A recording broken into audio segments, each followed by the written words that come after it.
A really long time ago, people would just gather around roaring fires and tell stories. But the tricky thing about spoken words, they literally just vanish right up into the dark night sky.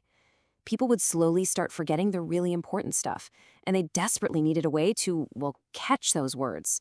So early humans started drawing these big pictures on cave walls to lock in their massive hunting stories. And sure, heavy rock keeps things super safe, but you can't exactly carry a cave wall around in your pocket.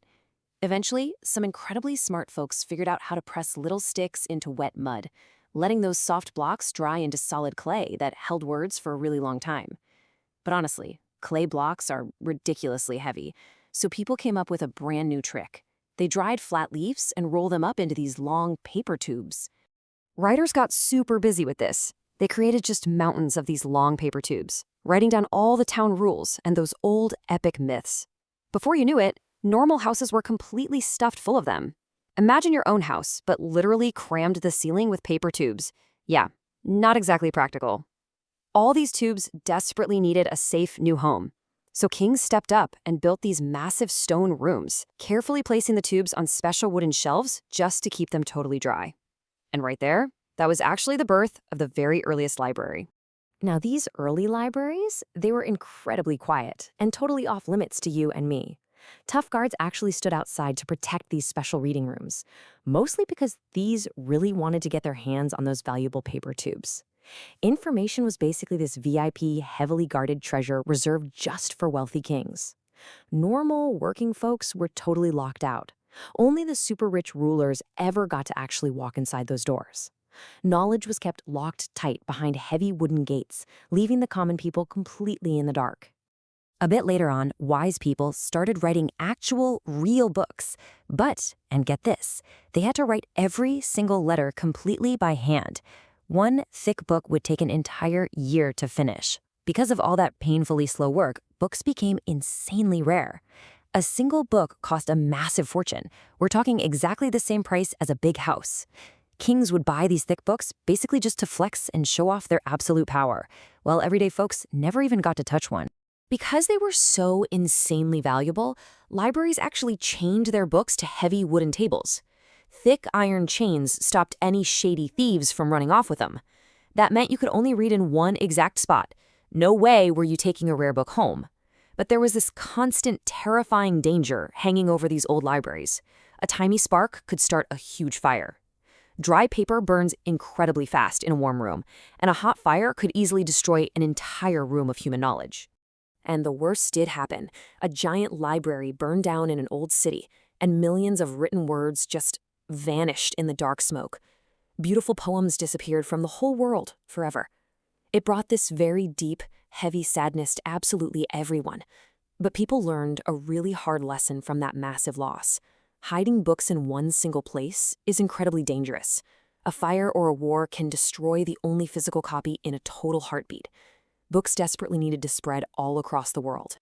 Then enter this clever inventor who basically hacked the whole system with a super fast new machine. This thing pressed wet ink right onto blank paper, copying words incredibly fast. Way, way faster than a slow human hand ever could. And honestly, this new machine changed the entire world. It pumped out thousands of identical book copies, and the price of paper books dropped so fast. Suddenly, way more normal people could easily afford them. As more normal people finally learned to read, they wanted to devour brand new books all day long. But buying every single book you wanted, still way too expensive. So they needed a totally new idea for sharing. Nagers started gathering outside in their small towns, pooling whatever spare shiny coins they had into little bags. The whole town would split the cost of a big stack of books, and they shared those brand new books with absolutely every single neighbor.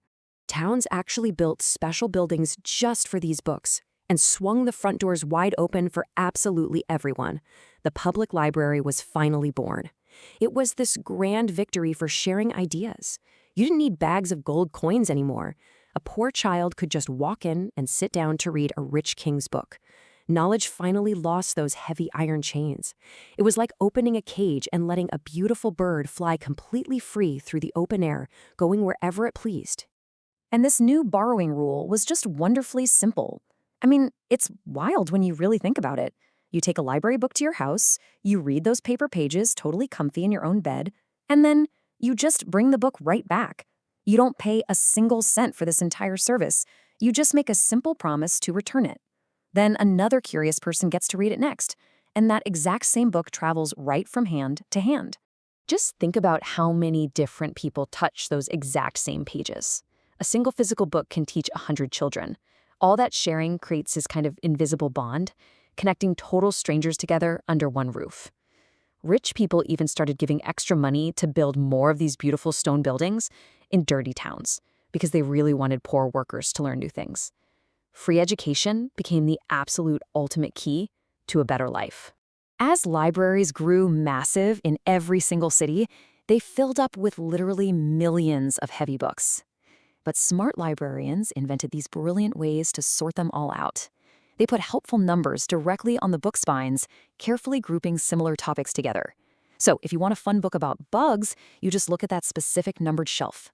It's this beautiful, simple system that brings perfect order right out of all that crazy chaos. And, libraries aren't just for dusty old books anymore. They adapt so fast to our busy modern world. They added moving pictures, loud, colorful music, and totally free, fast internet connections. For people who can't afford a personal computer at home, they can go there to type important letters or search for brand new jobs online. It's an absolutely vital daily lifeline. They even lend out strange new things now, like seeds to grow a green garden or heavy tools to fix your house. They just give people the exact things they need. The modern library is basically a giant public brain. It stores all of human thought perfectly safely, remembering absolutely everything we ever learned, and passing those memories directly to the next generation. You can think of it like a massive mind gym. You go in there to lift very heavy thoughts, exercising your brain with tricky, smart puzzles. You just grow so much stronger with every single visit. And those friendly librarians, they act as helpful guides inside this brain. They don't just shush loud people anymore. They help you find the exact right clear path, easily answering your absolute most difficult questions. While the outside world is incredibly loud and busy, with bright stores constantly trying to sell you expensive stuff, the quiet library asks for absolutely nothing. It remains this rare place of total calm peace. Nobody ever judges you in there. A very rich man can sit right beside a poor woman at the exact same flat wooden table. Every single person is completely equal inside those walls. But it's not always peaceful. Sometimes angry governments try to ban specific books. They greatly fear the dangerous new ideas inside them and want to tightly control what normal people think. So they literally take controversial books right off the shelves. But brave librarians fiercely fight back against these bans. They truly believe in total freedom of thoughts, and they strictly protect your basic right to read absolutely anything, standing firm as brave defenders of honest truth. Because what really drives the whole modern library is this hidden force, the raw power of pure human curiosity. A small child asks a very simple question, and the building provides a massive universe of answers. That pure curiosity is exactly what sparks grand new inventions. A young girl could be reading a thick book about stars and suddenly decide she's going to build a fast rocket ship. The quiet library plants the early seeds of tomorrow. Libraries also carefully preserve old local history. They keep faded old maps of your hometown and thin, delicate letters from your great-grandparents, perfectly protecting your exact place and time. When bad storms and big floods destroy whole towns, and people sadly lose their houses or their family photos, the strong library stands tall like a safe, heavy anchor holding a ship steady in a raging storm. It helps the broken town rebuild its shared memory. Sometimes, very lonely people visit the public library, just seeking the quiet comfort of other nice humans. They go to free group classes and town meetings, and the warm building actually cures their deep, cold sadness. It's where toddlers first figure out the absolute magic of turning pages, and where older kids find a quiet escape from loud, busy houses just to sit, focus, and get their homework done, building a better future for themselves. New immigrants eagerly use the library every single day, practicing a brand new, strange language and studying extremely hard for important citizenship tests. The friendly building totally welcomes them to a new home. Even lonely prisoners highly rely on library books for a mental escape from their small cells. They constantly read to imagine a bright, free life, finding real hope in the dark through printed words. And during very hard times, libraries stay wide open, offering warm indoor shelter in freezing winters and cool air during intensely hot summers, heavily protecting the most completely vulnerable people. Of course, digital screens are changing the whole format again. Now you can instantly borrow new books right on your small phone, reading glowing words in the dark night. The giant library literally lives directly in your pocket. But physical, stone libraries are still extremely important today.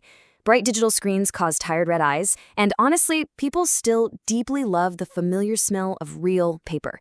They just love walking through those tall, quiet aisles of books. The heavy physical space actually demands a quiet, soft respect. You automatically lower your voice near the shelves and walk slowly on the soft green carpets, honoring the massive weight of human knowledge. We face a massive brand new struggle today, too. Fake news easily spreads so rapidly on the wild internet. People quickly read bad lies and firmly believe them, making the honest truth extremely hard to find. But the solid library acts as a very strong shield against all that nonsense. Smart librarians directly teach us how to check our facts. They carefully show us how to spot tricky lies, safely guiding us straight back to solid, honest truth when our own social feeds get just a little too crazy. But getting the money to fund all this remains a constant, incredibly hard choice. Busy cities sometimes cut the public library money budget, sadly closing those big doors on quiet Sundays. The whole community has to strongly fight just to keep them open, because losing a local library is a massive, terrible tragedy. A permanently closed library quickly kills a town's imagination, leaving the community completely in the dark. We have to actively protect these vital shared buildings forever. Every single generation has to loudly renew the library promise. We must eagerly fill the empty shelves with new voices, carefully fix the old leaking rain roofs, and safely pass the shiny key right to our children. Because libraries aren't simply buildings for old dusty pages. They are a giant human promise of pure sharing, where people gladly give free knowledge to every single person.